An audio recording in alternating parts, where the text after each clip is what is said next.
Hi, property people. Thanks for joining us today.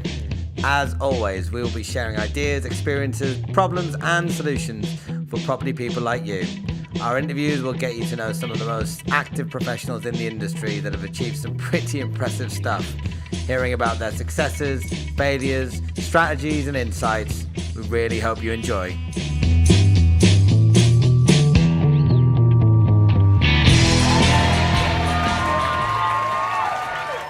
Just spent some time with Ben Richards from Aura Architecture, XP Property, and XP Surveys. He's the business partner of Jack Jiggins at XP Property, who was on recently as a guest. And Ben does the other half. I remember when we were talking with Jack, there was a synergy of two different partners with different skill sets, but with the same mindset coming together. So it was interesting to see the other side and hear from Ben about what he brings to the table and how he's able to look at schemes and how he's able to piece things together from a design and architectural perspective, taking things through planning. It's quite obvious that, things with regards to planning are not easy. You have to take into consideration things about ESG these days. And Ben's very much up to speed with that. He's a multiple business owner as well. We did talk about running multiple businesses and being able to grow in the environment, especially becoming a new dad as well. So without going into all of it, I hope you enjoy. Please do like, subscribe, share with friends, and remember that the bigger this grows, the more places we can go together. Hope you enjoy. Hi, everybody. Welcome to another episode of Property People. Today, I'm very privileged to be joined by Ben Richards. Hello, Ben. How are you today? Hello. Very good. Yeah, thank you. Thanks for having me. Good. Now, Ben is a director of Aura Architecture and Interiors, an award-winning architectural design company. Ben is also passionate about property development and works with investors, creating amazing homes whilst providing great investment returns with his company XP Property, which he's in partnership with Jack Jiggins. Yeah, who you've previously had on the channel, I believe. So yeah, hopefully I can live up to his standards. 100% you will. And Jack is one of my favorite people in property as well. And we had a great chat with him. And I have no doubt that this is going to go the same way. And before we dive into all the things that you've got from XP Property, Aura Architectures, and XP Surveys. Yeah, we recently set up a measured survey and topographical survey business back in November. So yeah, we're currently recruiting for that. It's kicking off as well. So they all feed into one another, which is a great little ecosystem of businesses to have. And it's going well so far. So far, so good. So before we come up to the current day and we talk about those three different businesses and everything else that you might be working on, I always like to go all the way back to the school days and find out no cares in the world. Exactly. I mean, I've got actually a 8-month-old, and I know that you also have a new member of your team. Months. How many? 6.5 months. Yeah. Oh wow. Okay. So, actually, before we go back to your skills, so how's fatherhood treating you? Very good. I mean, the first 4 months were hell. He didn't sleep at all. But the past 2 months, he's learned how to sleep and quite often sleeps through, which is just dreamy compared to what it was. But no, it's changed my outlook on life completely. I probably used to work 80, 90-hour weeks, and you just can't do that now with a kid, and you don't want to. You kind of wake up and he's there smiling at you. You want to get home before he gets put in the bath and goes to bed. And you want to spend a bit more quality time with him, which means you can't work solidly in the evenings, and it forces you to have a little bit of a break from work, which I'm not very good at doing. So yeah, it's been a real change in the last 6.5 months, but it's been wonderful. Yeah, really good. I think we're very much, it's exactly the same. First 3 months were killer, really painful, and then the next 3 months were a lot easier. And since 6 months has passed, she's been great, and it's just changed my life in that I can't do the same things that I've always done, and working through the night and into the morning, and and 7 days, 8 days a week in some cases. So it's I think we're literally on a very, very similar journey there. But going back to where you're going to be sending your little one soon, school, did you always want to be an architect? How did you get into architecture? I've always built things, like whether that be puzzles or Meccano or things like that. I actually, one of the best work experience that I did was actually going to work for an accountant when I was in year six. Realized that it was dull as dishwater, not at all what I wanted to do. But up to that point, I had been thinking, I was always good at maths and sort of technical academic type subjects, and thought, oh, I'm just going to be an accountant. Like money, like maths, yeah, it's a win-win. Went on this work experience, realized it's not at all what I wanted to do. The other side of me was always creative. I took graphic design at GCSE, I took product design at A level. So that creative side of me was always there as well. Always loved property, always loved building things. So I think it was kind of a natural progression really to go into a design focused course of study. Now my skill set and my background, actually my degree was in architectural engineering. So I'm not an architect, even though I run an architectural practice, but my skill set was very much kind of a technical, mathematical engineering base. But I liked the creativity and flair that the architectural side of things brought me. So that combination of having kind of a structural engineering background and an architectural kind of flair for design was a really good combination. Found a course in Cardiff, which was architectural engineering, and it kind of brought those two things together. And loved it. 4 years degree in Cardiff set me up really well, I think, for understanding how properties were built, how houses were put together, and not just understanding from a design focus, but actually figuring out how the buildings are put together. How I was designing steel work, I was designing timbers, concrete, masonry. So I got an understanding of not just how it looks from a design perspective, but actually how things are built and put together, which I think is a massive bonus. Very interesting. So if I'm right in thinking, the difference between the crossover of structural engineer and an architect is an architectural engineer. So where an architect is going to design something, a structural engineer is going to say, well, yes, we can build that, and the loads are going to go here, and the weight's there, and the stresses on this. And the architectural engineer can actually make sure that both piece them together, really. Yeah, both the thing on the same hymn sheet. Yeah. Yeah, I mean, when you go across to kind of a lot of European countries, and I've employed people from Greece and other places where actually architectural engineering is what they do, and that's kind of what an architect is over there. And they come over and they become REBA qualified, ARB registered in the UK. But an architect in the UK has to be either ARB or REBA qualified to call themselves an architect. They have to go through that 7-year program, part 1, part 2, part 3, to call themselves an architect in the UK. Whereas actually a lot of European countries have to have that skill set of having an engineering background behind the architecture as well. And for me, if I'm being completely honest with you, I feel like that's the way it should be. You when I look back at the architects that I love and kind of admire, they've all got that mathematical, technical engineering background that allows them to create the architecture that they see in their heads. Whereas nowadays, you've got kind of the architect who goes off and designs something quite often quite fluffy, and then the engineer has to pick up the pieces, try and make it work. Whereas for me, when I was working in my first sort of architectural practice where we did all of the engineering in-house, I was able to detail from an architectural perspective around the structure that I designed myself.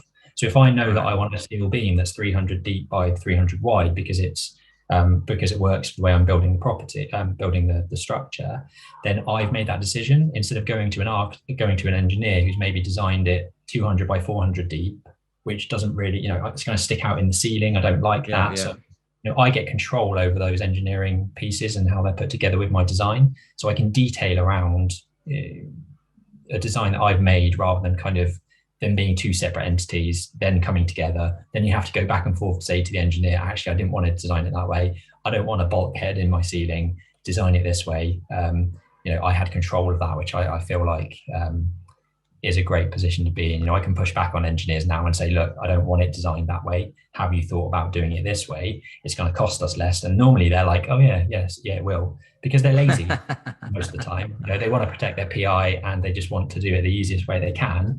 And most of the time they're not pushed back on because the architect or the client doesn't know what to say back to their, you know, their structural design. So yeah. Why do you think that is, that in the UK that we have these two professions that should be somewhat interlinked, they're quite separate, and other places you've noticed that they're closer together? Why do you think in the UK we do it like that? Any particular? Yeah, I mean, we're quite ingrained with the REBA and the sort of ARB, you know, membership to become an architect. It's a protected title in the UK. Now, you can't call yourself an architect unless you have these qualifications and you've been through that route. So I think there should be a much closer overlap between those disciplines, but there isn't. Yeah, fair enough. That does make sense. And in terms of you mentioned the first place you went to work. Mm-hmm. So when you came from Cardiff, you decided to move into full-time jobs. What sort of jobs were you looking at? What sort of, kind of, as an architecture engineer, what kind of jobs were you were available to you? Yeah, I didn't actually make that jump. I took a bit of a weird route out of uni. So I graduated 4 years master's degree in architectural engineering and went to play poker full time for a living. So I took a bit of a U-turn, much to my parents' dismay, and played poker full time. So online poker, 3 out of 3 or 4 evenings of a week. I was playing online in tournaments, you know, for thousands of dollars more often than not. And that was how I made a living at that time. And it was a conscious decision to go down that route after testing it during my 3rd and 4th year at uni. So I'd played poker since college days, and I made a little bit of money at uni, you know, playing every now and again.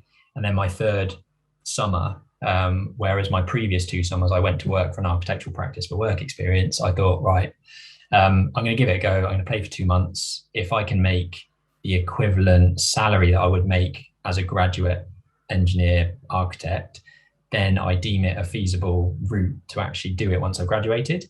And I did that. You know, that was sort of 24 grand salary was like a typical kind of graduate salary for my course at that time. So I was like, if I can make 2 grand a month doing poker, then I'm going to try it full time. And I pretty much made 4.5 grand in those 2 months over the summer. So I was like, right, beside it, I'm gonna give it a go and see if I can make it work. And that actually led to my property investing, you know, the start of my property investing. You know, I bought my first buy-to-let investment off the back of the winnings that I made in that year out. Wow. So it was a bit, it was a bit of a U-turn. I did go back into full-time work after about 10 months, but it was mainly because it's quite a solitary lifestyle, playing poker on your own in front of a couple of computer screens. It was very antisocial hours. It was just not really. I like speaking to people. I like doing things. I like being productive, and I didn't feel like I was getting that from like a job perspective. The money was great and it allowed me to do other things, but I like speaking to people. I like, you know, creating entities. I like working. I like all that sort of stuff that poker itself didn't really give me. So I went back to full-time work. Still played a little bit of poker in the background, but mainly, was working for a small architectural practice that did all the structural engineering in-house, and that's where I started proper work, I guess. Interesting. And so, just on that poker point, so does that the fact that you're quite comfortable with things like poker, the fact that you've now got 3 businesses and you make investments, does the poker help you but get comfortable with things like risk? Yeah, I a lot of my sort of friends or, you know, even family, when I said, you know, this is what I'm doing, you know, they say, you know, you graduate from uni, how's your job? I'm like, well, I'm actually playing poker. And they're like, so you're gambling for a living? And I sort of have to say, I don't really see it like that. I treated it as a business. I treated it, I was investing in myself, my ability to play a game, which it is a game, to play it better than other people. It wasn't like I was playing the casino where there's a clear edge with the casino. the clear edge was in my ability to play better than someone else. So you're playing against people rather than the house. So it relates to property really well. It's all about risk management. It's about bankroll management, about risk, calculating risk. Yes, there are risks, but if you've calculated and de-risked as best as you can, then you're setting yourself up for success. So it allowed me to kind of have that skill set, and also have the ability to kind of ride the waves. Like, anyone who's been in property long enough knows it's a roller coaster. Business is a roller coaster. It's up and down. It's never linear. And that's exactly what poker was. Like, I'd be playing for maybe 8 hours of an evening from 6 till maybe 2-3 o'clock in the morning, sometimes later if I'm doing really well. And inevitably something's going to go wrong, or that 5% chance that you're going to lose this hand after getting all your chips in happens, and you've got to be able to pick yourself back up 10 seconds later and go again, because you can't stew on it. Otherwise you're just going to go into a downward spiral of making bad decisions. So that ability to be resilient is definitely something I've learned through playing poker. The ability to kind of manage money, or like not be phased by big numbers. Like, there's big numbers in property. The bigger you go, we're doing GDVs of £3-4 million. That's a lot of money being transferred back and transferred around. The ability not necessarily see it as cash, but see it as like resource to use. Like, I have X amount of resource, and this is the return I'm going to get on that resource, rather than thinking, bollocks, I'm taking out like a liability here of £1.2 million that I'm personal guaranteeing. You can't think of it like that, because when you do, it's scary. Whereas if you think it's just a resource that I need to use to get me to this next step, like a poker chip is, I'm just looking at the amount of resource on the table and I'm trying to get as much of it as possible. So I think it did certainly help, but I think the fact that I enjoyed poker and was good at it meant that I already had a lot of those skills, the ability to be resilient, to sort of take a knock and just get back up and move on, and not take it as badly as some people do and go on a downward spiral into making bad decisions. So I feel like I already had some of those skill sets.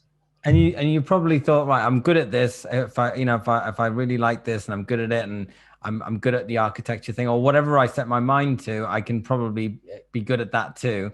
And you decided that I wanted something a little bit more social, a little bit more interactive. And you went back into architecture and architectural engineering. Mm-hmm. You joined a small practice. And then how did you go from that to being a business owner? So I spent 4 years working for this same company. And for want of a better word, I was kind of a CAD monkey, really. I was just churning out planning drawings, building regulation packages, working, with the structural engineering and just generating that. I think over those 4 years, I probably saw a project on site about 3 times. Like, I was just drawings, go. Right. But it made me learn a lot about the planning process, building regulations, learning those inside out, learning about the intricacies of, what would get approved, what wouldn't, ways around, energy efficiency in houses, stuff like that. So I learned a hell of a lot. But I was kind of getting a bit bored of that kind of small scale stuff. So I then went to work on the completely opposite scale. So with the small scale stuff, it was like 50 grand refurbishments up to probably like 750 grand new builds that I did in a couple in sort of Virginia Water and Wentworth and Ascot and stuff like that. And then a few smaller property developments in between. But that was kind of the range of projects that I worked on. I then went to work for the Berkeley Group in London, which was just a whole nother level. We're talking 955 units, 8-year schedules, big infrastructure projects, civil engineering, basements.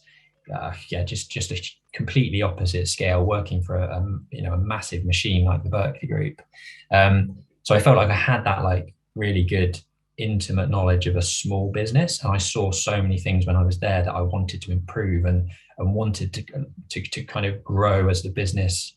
I was their first hire, so my 2 bosses employed me as their first employee. We had like 2 other people working with us during the time that I was there, but they didn't really want to continue that growth. And we use them every now and again for some of the stuff we're doing, and it's still my 2 bosses and a couple of other people, and they're happy with that. But I really wasn't. I kind of wanted that next step. I wanted to do more, to win more work, to win better work, and felt like it was my time really to kind of move on to something different. So got the small business experience, and then went to work for the behemoth, however many thousands of people that work for them, the Berkeley Group, 40 years in kind of very successful property developments. And it was a different atmosphere, high performance, high pressure, fantastic projects, fantastic teams to work with. And I learned so much through that process, how property development should look when you've got the systems and processes in place, the health and safety, the kind of eye for detail, the quality of product. And that was brilliant. So 3 years I worked for them before starting my own first personal property development. So my final 6 months working for the Berkeley Group, I was doing my first property development on the side. So I bought an end terrace property with a garden plot, got planning permission for a 2-story house to the side, basically two bed new build house.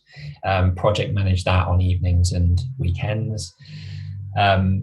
Finished that within 4 months, refinanced the existing end terrace and the new end terrace out after 6 months, had about 35-40 grand kind of back from that, and handed in my notice with the Berkeley Group. But literally I refinanced, and a week later I walked in with a letter and said to my boss, look, I want to do more of this. There's nothing you can say that's going to keep me here. I've made this decision. I want to start my own business. I want to start building my own things.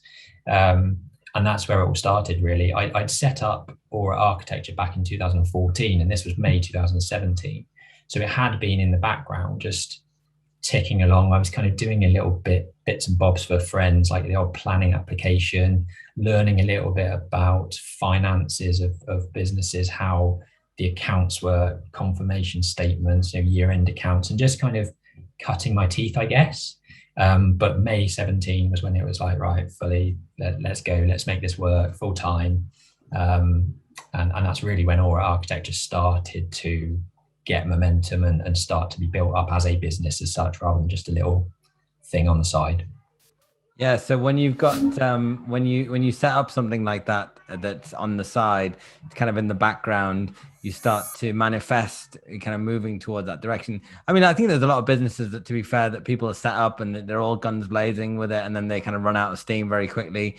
But that persistence and patience while you were building up your experience and your confidence, and you had your first win, it led you to setting up Aura Homes, Aura Architecture rather. And then you've got XP Property. So did that I mean, you should watch the episode with Jack, and Jack does go into it a little bit, but it'd be good to hear. There's always two sides to how people met, and sometimes they're exactly the same and sometimes they're a little bit different. If you ask my parents anyway, that's 47 years. I'm pretty sure our views on it are very similar, but I can recap. We were both part of a sort of property education process. It was with Progressive Property, and we both joined the VIP program on that. And for those that don't know, you kind of get a mentor through 12 months of kind of property education, learning about all different phases through property, depending on what you want to do. But we had the same mentor, and we were being mentored for 2 or 3 months. So our mentor got to know us both pretty well, and on that sort of 3rd month said, look, I've spoken to both of you. I think you two would work really well together. I think you two should have a chat, just sit down and see kind of if there's any synergy. So we did basically. We met in Cafe Nero in Reading, I think. Sat down, had a cup of coffee, discussed our backgrounds, what we want out of the next however many years, and just started talking really. And I guess we kind of knew each other before that through various networking events, and we'd seen each other and maybe spoken to each other. He's actually, I think, still in my my phone as Jack Jiggins, PPN Reading developer, that sort of thing. I haven't even changed it. It's just there.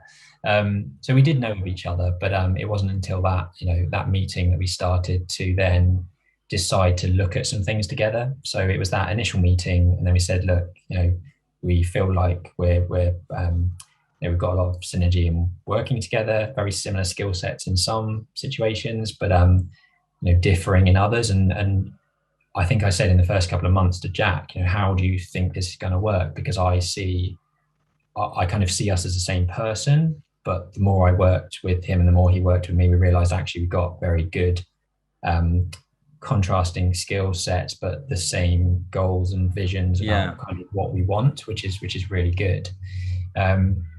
So yeah, it started from there, and it kind of just snowballed into going to see sites together, making offers, stacking and appraising deals together. And we were probably doing that for 5 or 6 months before then deciding, I've enjoyed the past 5 or 6 months. I think there's a lot, there's legs in what we're doing. Let's set up a business and start seriously going into this. And that's when XP Property was born. I think it was about a year after Aura Architecture went full time, sort of July 2018. So just after a year, since starting Aura Architecture. So yeah, busy couple of years really, kind of getting stuck into a few businesses and starting things. And for those that have gone through that, I'm sure you could sort of understand the ups and downs and the excitement of it, but also the kind of dauntingness of it. With lots to do, lots of systems to set up and people to maybe employ. And well, that was one of my questions actually, in terms, because you're running multiple businesses at the same time. Yes, there is a crossover, that there is an overlap of interests, and you might have one client that is a customer of all three different businesses potentially. But at the same time, like you said, there's different people, there's different names and branding and systems and processes and target market in general, and ideal client profiles, etc. So how do you manage your time on a 7-day a week, especially with having a kid? Yeah, tough, very tough. And it's obviously got a bit more tougher in the last 6.5 months. But yeah, I mean, the thing with what we do, and we've grown to where we have because of the people we put around us. It isn't just Jack and I. We have a team behind us, both in XP Property. Jack also runs another business that he solely owns or owns with his brother, Central Suites, which occupies some of his time as well.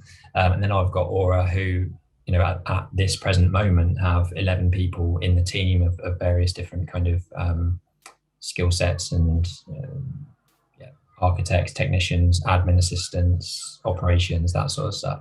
So it's about the team that you build around you. And I learned that very early on. I learned a lot about business and how to grow businesses. I employed my first employee. So I started in May 17, and by August, I had my first employee. No, it was July. I had my first employee. In the end of August, I had my second. And that's how I've been able to kind of do the things that we've done as fast as we have. And yeah, my time is spent now more kind of managing people, I guess, and more on the sort of business growth and vision of where we want to head, which is what a business owner and sort of entrepreneur, I guess, should be doing, rather than the nitty gritty of the operations. And it's only 2 weeks ago that I've managed to get head of operations into Aura Architecture now to kind of help take that load from the day to day. And it's been a godsend. Even the last 2 weeks, it's just really freed up a lot of my time to then think about the bigger picture and where I want the business to go, and also focus then a lot more on the XP projects that we've got coming up. And it's meant that I'm not spread as thin as I was. And in terms of finding talent, because I think it's Steve Jobs, I was reading his book, he was saying that your business is only as good as the people that you can hire. And you're in a competitive marketplace, and if that talent goes elsewhere, then that business is going to be better than you. So it's really, really important to be able to find good people and keep them. But in that first instance, where were you? How do you go about finding, those first couple of employees? Was it through recruitment agents, LinkedIn ads, word of mouth? How did you go about that to begin with? Yeah, the first one was a LinkedIn and no, sorry, an Indeed application I put out there for a business assistant. So yeah, I think most of the books you'll read about business, your first hire is likely to be a PA of some kind, to help with the administration, because it can take up and sap so much time, and it's not fee earning or really kind of it should just be your first hire. So that was just an advert in Indeed and sieving through a couple of CVs.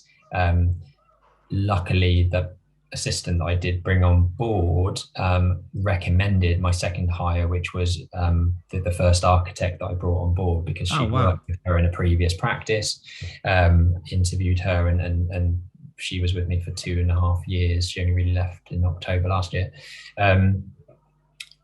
It is tough though. I'm recruiting currently for more architect roles, and the past couple of months have been really slim. About 6-7 months ago, when we were recruiting, it was really buoyant and there were CVs coming in left, right, and centre. Whereas this time around, it seems to have died off a lot. But I don't think I've done the recruitment process as well as I could have done. I think I've learned a lot from it. I haven't done enough interviews. I haven't set tasks.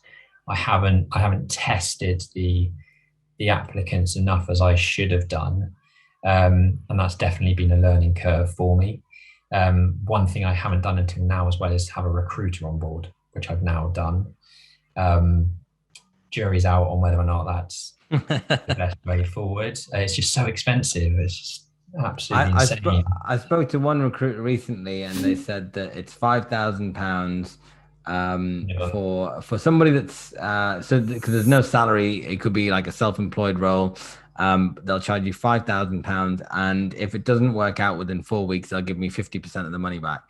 I'm like, what's the £2,500 for you to fail on the like? That's a really good way of making money. It's crazy. Yeah. So I've had to negotiate hard on those on those fees. Even then, it hurts. I've had the invoice through because I recruited someone. Started this Monday actually, so I've had the invoice through, and I'm just so reluctant to pay it. But it's part of the process. So yeah, that's been a new experience for us. As I've been told with recruiters, though, sometimes they can absolutely find you, an absolute gem that you wouldn't have been able to find through most other mediums. A really good headhunter. Yeah, it's a really tough process. And like I say, I've not nailed it yet. I think we've had some bad hires that we've had to get rid of. It's not a nice thing to do. But you learn from it. You're going to have to do that at some point. You're never going to have the ideal candidate every time. Yeah. And the other thing that I've learned through that recruitment process is in that first 3 months is to have regular meetings. Have fortnightly meetings, have monthly meetings up to your probation 3-month review, and go to town early on things you need improving. Don't let them fester for 3 months and then bring them up in the probation review. You need to really be on top of those, on top of the candidates, top of your team within that first 3 months regularly, and checking in with them, and making sure that they know the sort of standards that you expect.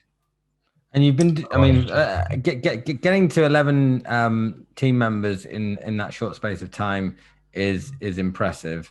And now that you have this operations manager that is able to free up your time a little bit more to help you have a little bit more of a clearer vision, have you been able to, at least for Aura Architecture, have an idea of where you want to go with the business? Or is that something still a work in progress?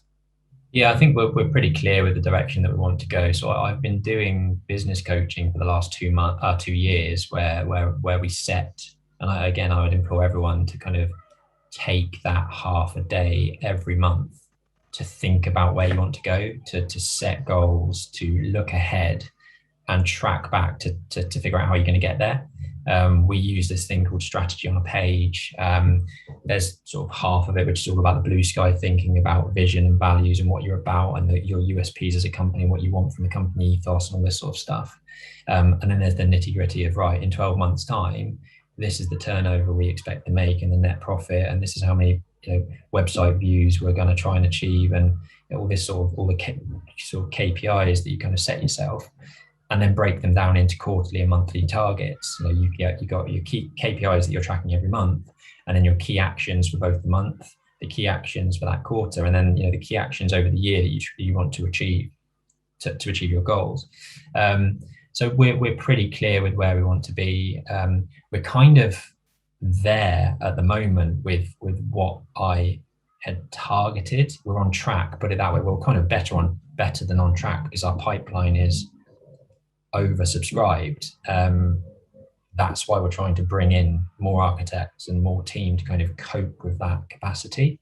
And that's been 4 years of compounding, doing the things that we should be doing. Most of our traffic comes from organic reach, solid SEO, a really informative website that people come back to, and a couple of YouTube videos that kind of integrate to that, and educating our customers. And I've really enjoyed that process, seeing it kind of grow and really get more involved in the marketing side of a business, which I've never done before, but actually that's probably what I've enjoyed the most over the last 4 years.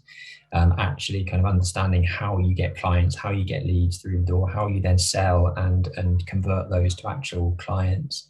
And we get 14,000 page views a month now on our website, which is wow, a bit ridiculous. And we track our SEO and our keywords that we look at. And when you type in residential architects into Google, not just residential architects Clapham, residential architects London, I think we're 9th, or last time I checked. When you type in residential architects, full stop, we're 9th on Google, which is insane. We're first, I think, in Clapham, we're 4th in Surrey.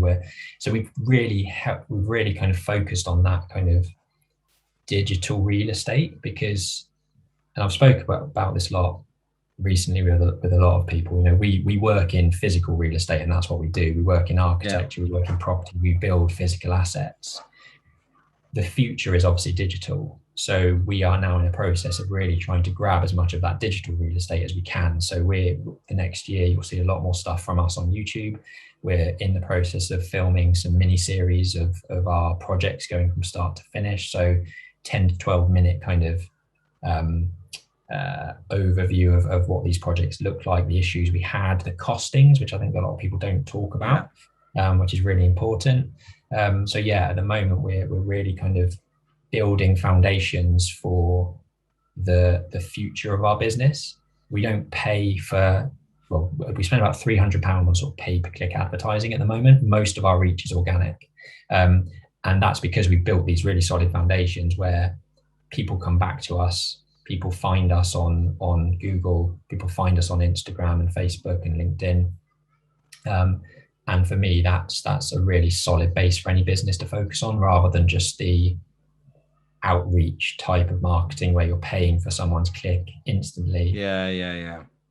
But they might not come back. It might not be a solid lead. Whereas if we're building organic reach and we're getting those customers as a loyal fan base as such, I'm really kind of happy with where the business has grown to so far, and we've got some really exciting plans going forward. It's content marketing, and tying that all in with your SEO and making sure that it's run efficiently. I agree that is the best way. You give and you receive in return from the loyalty that you get from providing value to all these people. So very, very powerful and very, very effective. And it's good to know that that's how you're growing. And one of the things that I do know as well, or I'd like to get your opinion on it, is things like ESG within architecture and how that's Does that affect you with when you're approaching a design for a scheme or a planning application? Do things like ESG or sustainability, I know that you've spoken about in the past before, how does that all tie in with what you do on a day-to-day level for clients? Yeah, I mean, hugely, really. It's one of our company sort of values and ethos about energy efficiency and sustainability. There is a huge drive from the government to be pushing towards that. Our targets for um, 2035, I think, is to be sort of zero carbon. And that's a huge jump to try and achieve that. So it starts now. And I have done a sort of 25-minute keynote at Brendan Quinn's Property Network last year, and it's on our YouTube channel, about sustainability and the implications of the Part L energy changes and the Part F ventilation changes which are coming in, which I think developers certainly need to be aware of. It's huge in terms of the cost to them, because they might not have budgeted for things like the extra insulation that they're going to need, the renewable type energy that they're going to need, the mechanical ventilation heat recovery extraction system that they've not budgeted for, which cost them $8,000, but they may well need that. So there's huge cost implications with sustainability measures that are going to be needed. For our clients, we try to impress a lot of these things on them as soon as we can. People are a lot more receptive to this nowadays. 3 or 4 years ago, if I said, we want to specify more insulation here, but it's going to cost you X, clients probably would have said, actually, we'd rather just not put it in. Whereas people are now asking us, can we put PV solar panels on the roof? I've read about air source heat pumps online. Can you explain about the benefits of those and how we can integrate that within our project? So it's actually a definite mind shift change for, I'd say, kind of everyone, to try and move towards a more sustainable way of living. And the built environment has, I can't remember what the stats are, but something like 40% of the carbon emissions are to do with the construction industry and the built environment, which obviously we play a big part in. So it's kind of a duty, really, to make sure that people are aware of what what they should be doing. It's not only a regulatory thing now with building regulation changes and that drive by the government to kind of get there to net zero carbon. But I think from a social perspective, it's also much more frowned upon now when you don't think about these things. It's much more accepting in society, and people, like I say, are asking us, to try and integrate some of these features, which is great for us.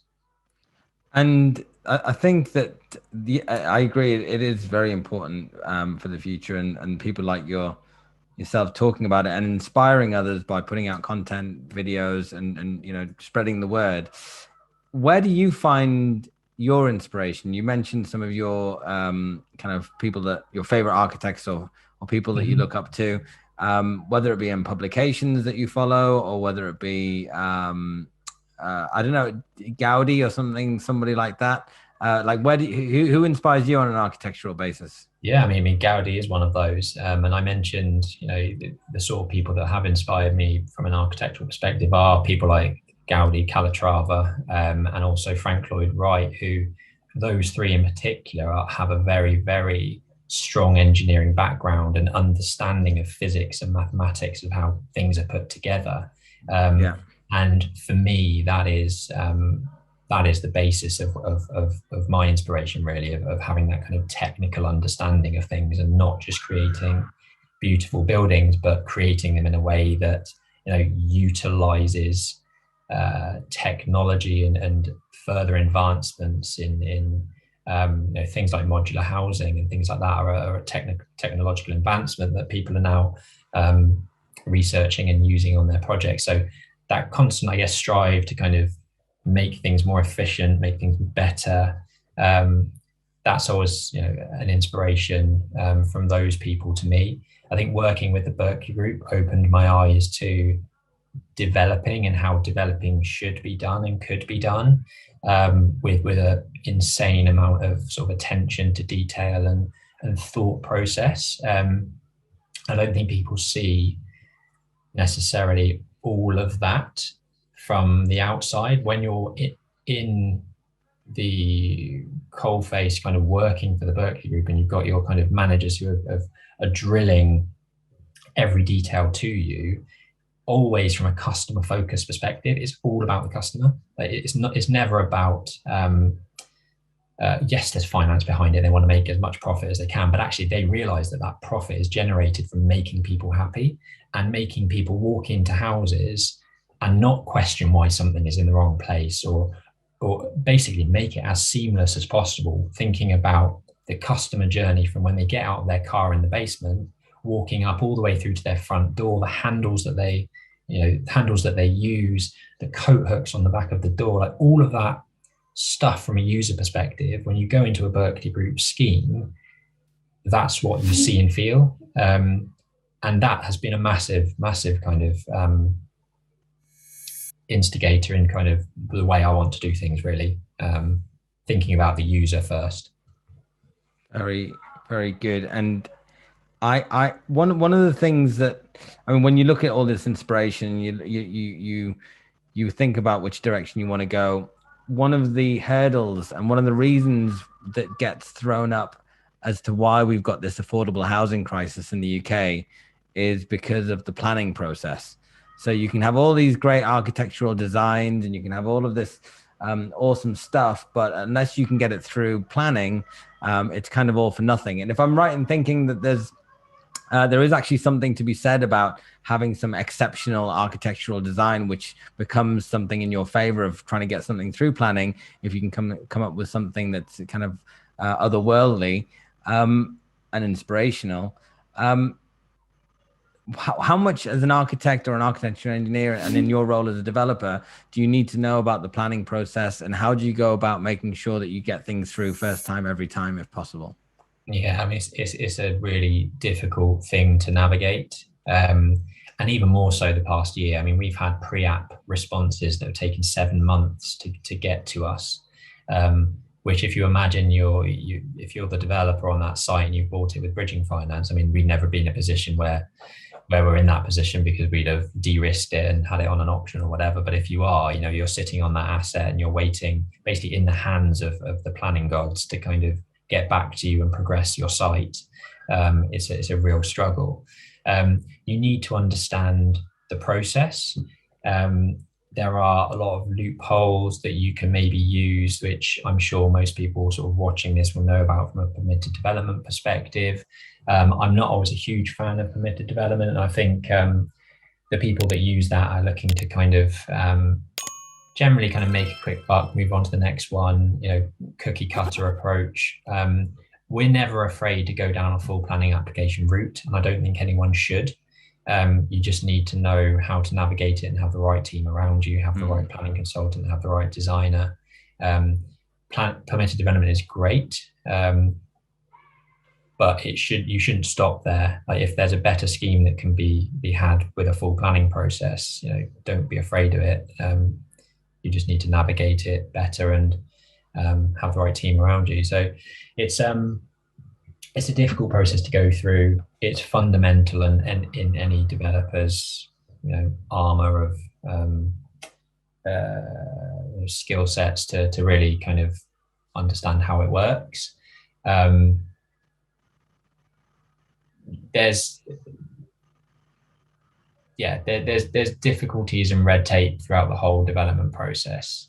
So for me, it really is just about having that right team around you to give you the best chance of success. And we like to push boundaries a little bit. So we know that not every application that we make is going to go through first time, but part of our role as a developer is really to kind of get the best out of a site. And if that means kind of pushing some gray areas to then get knocked back, that you've then at least tried to get what you want from it. So yeah, planning is difficult. I don't know what else I can say about that, really. It's a black art. Yeah, exactly. The site, if I remember correctly, was there one in Canterbury that was stuck because of a nitrates issue in Kent? Yeah, I had actually a planning consultant that we work with regularly messaged me 2 days ago to say that he's looking at a bigger site in Canterbury and how did we get around the Stodmarsh issue? And I said we didn't. It's still going, 9 months on. And it happened down in Portsmouth as well. Natural England or Heritage Natural England, have basically put like a blanket hold on planning applications being approved because they found nitrate pollution in some of the waterways, mainly from sort of foul waste from houses. So they don't want to intensify that issue by approving more houses to be built. So they've basically said, until we found a solution for this, you can't legally decide this planning application. So it's been a real, I mean, the beauty of that site in particular in Canterbury is that we sold it at an auction. It's no longer our problem. So when I say we're waiting 9 months, they're waiting 9 months. But yeah, it's causing county-wide issues with hundreds of homes just being just sort of sat on the fence waiting to be decided, or won't be given the green light until there's probably a financial contribution to a solution somewhere. That's probably how it's going to end up, and that's how it ended up in Portsmouth, because our planning consultant on that one was working on a scheme down in Portsmouth that had a similar issue, and the end result was we found a county-wide solution, but it obviously needs to be paid for. You developers are going to pay and contribute towards that solution, which I guess is fair. But if it's that clean-cut solution, can't we just make that call early on and say there's a financial contribution, we'll decide it, but you need to pay X amount? If we can maybe negotiate that cost at a later date when they've got more information about the solution, then fine. But it just seems bonkers that they're holding up hundreds of homes from being decided because of these issues. So I guess the scary thing is, though, what if that number becomes a scary number, and that's kind of like, well, it's like, well, I wish I'd never agreed to that in the first place. But I mean, you're damned if you do and you're damned if you don't with that one, because we've got this affordable housing crisis, and we've probably got lots of viable, really good schemes that are ready to go, and they're stuck because of this environmental issue. But this happens in different places across the country at different ways. Different people get caught up with it. In terms of your geographical spread, how far and wide do you go with the developments that you do and the architecture you do? Because you do have to go to site on occasion, I assume, and that helps you understand everything. So how far and wide do you go? Yeah, our geographical reach for both for all our businesses really are sort of London and the home counties. We've got ones slightly further, if you like. Canterbury really is kind of an anomaly, really. But London and the home counties, typically kind of Berkshire, Oxfordshire, Bucks, Herts, mainly because that's kind of where I live and where Jack lives, and that's the stomping ground, I guess. But we've been based in Clapham for 4 years now with Aura. Southwest London has been our main hub, but we do things in East London, North London, again, Reading, Oxford, Hertfordshire. Because I've now moved to St Albans, actually, we're doing a lot more in Herts. And really, really enjoying that because the housing type is amazing. Southwest London is terraced houses. You do a side return extension, loft conversion, and that's it. Boring. Whereas up in Herts, we've got 2 Grade 2 listed buildings, which are beautiful, that we're sensitively restoring and extending. We've got a 4,000 square foot detached house, which we're adding various extensions to. It's just way more interesting from an architectural perspective. So yeah, I'm kind of looking for more work up this way because it's just much nicer to be part of. And yeah, development wise, most of our stuff really is Reading, Berkshire, Oxfordshire, because Jack's the land and acquisition side of the business. So he's the one out speaking to agents. Right. He lives in Henley-on-Thames. So kind of the stuff that we do predominantly is in that area. And then I'll travel out and check site and visit when I need to. Very, very awesome. Ben, I could speak to you all day. We still haven't gone into your best and worst projects and all that sort of thing. But actually what I'd rather do is and spend another hour with you at some other point in the future where we can catch up, see how Aura Architecture is doing, see how, maybe get you and Ben on at the same time so you can talk more about your projects and how that all works and with investors, etc. But I really want to thank you for joining us today. And if people wanted to find you and reach out to you and connect and perhaps inquire about your services, what's the best way for them to find you? I mean, we're pretty active on social media. Ben Richards _ property is my Instagram. XP Property, XP Surveys, or Architecture. All of those handles are our handles on social media. If you want to speak to us sort of directly, you can email info@xpproperty.co.uk, or DM us on any form of social media platform, and someone will get back to you. We've got some exciting stuff on our XP Property YouTube channel coming out as well, which is worth noting. We've got some professionally filmed exposés, I guess, and kind of asked our background, some of our projects. We did a full filming day of 10 of our projects. We hopped from one project to another, took some awesome drone shots. So yeah, definitely check that out. Those will be out in the next couple of weeks. Lovely. And we will make sure that we put all the links as well in the show notes so that you can grab hold of Ben if you ever need his services. So thanks again for joining us, and we'll catch up with you again soon. Cheers, Ben. Cool. Cheers, Sam. Thank you. Thanks for tuning in today. We've got lots more super active property people coming up, so keep up to date. Click the subscribe button, hit the bell icon, leave us a comment, share us and find us across social media, and we'll see you next time.